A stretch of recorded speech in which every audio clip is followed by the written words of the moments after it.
Hello mga subscribers, ito na naman tayo si Kuya Dennis Caballero giving our insights and opinions with regards to a lot of issues at the Pilipinas at tungkol sa mga showbiz personalities din at mga events and trending na topics ngayon. Ngayon naman, trending na naman si Diwata. Ay obviously, trending naman talaga siya kasi sa kanyang pares na restaurant or kainan. And ang daming kontrobersiya na bumabalo sa kanya. The latest now is about nag-attitude daw talaga at parang lumaki na ang ulo. My insights today and my opinion initially was sabi ko talagang mahirap maging sikat. Alam po natin yan. I myself in my experience in a very little way kasi nag-handle po tayo ng mga youth activities all over the Philippines. There's minsan na meron kami mga malalaki activities na umabot ng thousands of participants. Merong ilan na nagpapa-picture at nagpapa-autograph. Sa dami-dami din ng mga ito, like 100 lang, nakakapagod na talaga mag-smile at magpirma. Isipin nyo kung gaano kahirap maging popular gaya ni Diwata, gaya ng mga artista na everyday. Kailangan mo talagang humarap sa kanila, mag-smile, mag-usap, mag-interact, mag-greet kasi ngayon pwede pang magpaka-shoutout, di ba? Noon walang ganon. Pero gaano kahirap yung ganyan na buhay each and every day. Kaya hindi ko ma-blame si Diwata kung gaano kahirap at gaano ka-stressful yan. May trabaho pa siya. Siyempre mag-prepare pa siya sa kanyang restaurant or kainan. I-handle pa niya kanyang mga suppliers, i-handle pa niya yung mga employees niya. At syempre, i-handle pa niya ang lahat ng customers at umaabot siguro ng libo-libo every day. You have to handle that. So, I understand the stress and I understand kung gaano kahirap yun. Kasi, when you're smiling each day, whole day, muscle din yan. Masakit sa mukha yung cheek natin, na muscles.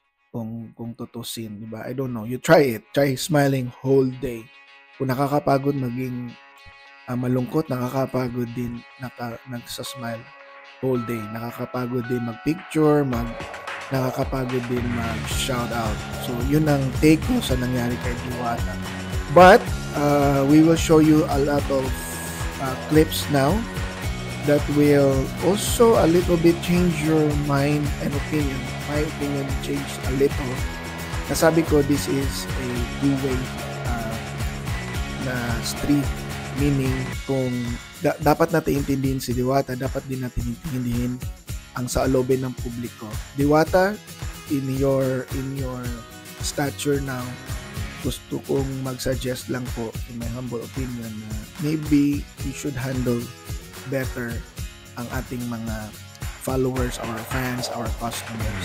Kasi hindi rin nila kasalanan, they're singular, meaning for every experience, they will treat it as what they know. Hindi nila alam ang buong buhay at buong stress. Kaya, hindi mo kayang ganyan ang stress, may suggestion, di ka makakita. May suggestion, hindi ka mag-handle for schedules. So, yun po. So, panoorin natin ang mga videos na to. Itong unang video na to is my impression dito is talagang kakaiba din dahil if tingnan nyo kung gaano ka-stress si Diwata, but I could not blame people telling the other side of the story na wala namang effort si Diwata. Suplada, kumbaga.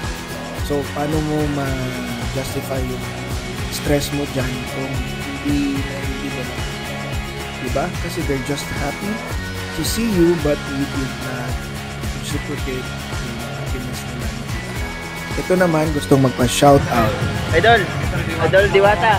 Pwede mo pa-shoutout sa akin? Kaya ba? Negros Oriental. Shoutout. Yan po ang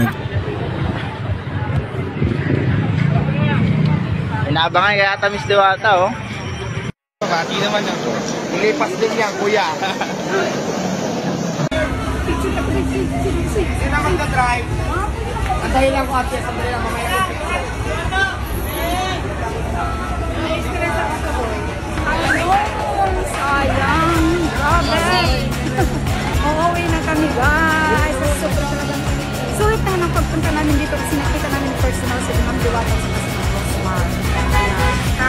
hindi talaga ako nakapag-picture sa mga diwata. Siguro pagod lang talaga siya.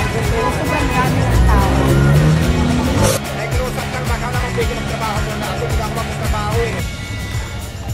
Diba?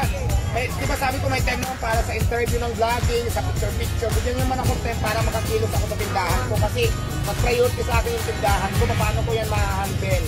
Kung dyan na lang ako nakarap sa camera nyo. Tama po ba? Tama. Hindi ko naman asikaso. Hindi ko alam kung may nangungupit na. Hindi ko alam kung wala niya. Kasi every time na pupunta ako dyan, wala, nandiyan na lang kayo. Kasi mas nakarap na ako sa camera nyo. Maraming naman yan. Galing kayo. Sa kami masalamugan. Eh, ano naman po sa tindahan ko. Diba po sana po magtigiyan nyo ako. Hindi ko kayo support nyo. Salamat po nyo. Kaya kailangan ko lang ng konti ng kulaway. Ipon nyo na po tayo. Pero kasi nga, sa kamera na lang po ang harap. Sa iyo lang. Wala na po sa paano ng tindahan ko. Wala, nadadami. Diba? Yun lang naman yun. Hindi naman siguro mahirap pakiusap. Maglaro tayo. Magtulungan. Magpagsakangan. Kasi naman pwede dyan na lang sa camera nyo. Wala na akong magagawa. Kayo kikita kayo sa vlog nyo paano ako. Sa tindahan ko. Diba? Kita kayo ng reach nyo, kita kayo sa lahat ng tutulian. Pero sa akin na naman, hindi naman ako ng time kasi parang hindi na normal para makapagtrabaho ako. Sobrang nagigilito po ako eh. Diba po? Nagigilito po ako. Tapos nagigilito niyo ako yung masama ko sa akin. Kaya ako para matapos nyo. Masama ako, diba? Nagigilito na. Bali na. Dumalawin na po rin ang kulay. Kaya yung mga update ba? Kasi gusto ko marami ko para mag-isa kayo. Tama ba? Tama po. Correct. Anong lumalabas sa Facebook ngayon pag hindi ko kayo pagbigyan? Lumalabas Samang sa tao. malaki ng ulo. Ngayon ay iusap na naman ko sa inyo baka pwede pagbigyan nyo naman ako para magtrabaho. Hindi lang naman eh. Katulad ngayon, nandito ako para ako nakakulong. Kasi pag lumabas ako dyan, nandiyan kayo, hindi na ako magtrabaho. Para naman siyang para siya nasa preso na yun. Tama ako, ayun ang pinasulit ko yung mga kulang dyan, yung tao na nandiyan ako. Hindi ko magawa kasi nandiyan kayo, kasi sa kanila na lang kayo lagi. Wala naman eh, nagbibigay ako ng time para sa interview, para sa mga picture-picture, pero hindi naman ako oras para magtrabaho.